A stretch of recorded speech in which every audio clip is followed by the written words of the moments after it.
ఈరోజు భారతదేశం అన్ని దేశాల కంటే రిలీజియస్ మైనారిటీస్ పైన ఒత్తిడి తీసుకొని రావటంలో, వారిని హింసించటంలో ప్రపంచంలో ర్యాంక్ నంబర్ 1. మనలను హింసించటంలో భారతదేశం నంబర్ 1. పాకిస్తాన్ కాదు, ఆఫ్ఘనిస్తాన్ కాదు, సోమాలియా కాదు, ఎవరు కాదు, భారతదేశమే. ఎందుకు చేస్తున్నారో తెలుసు? ఇదంతా భయం. ఏంటా భయం? వీళ్ళందరూ సమానం అంటున్నారు.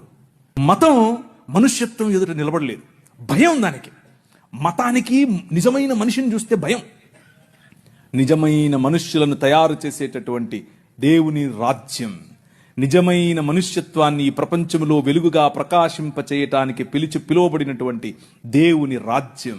ఆ రాజ్యం నిలబడాలి, ఆ రాజ్యం పోరాడాలి, ఆ రాజ్యం భయంకరమైనటువంటి ఒడుదుడుకులలో కూడా నిలబడాలి. అలా నిలబడటానికి మీరు, మీ సమాజం, మీ సంఘం పాటు పడాలి.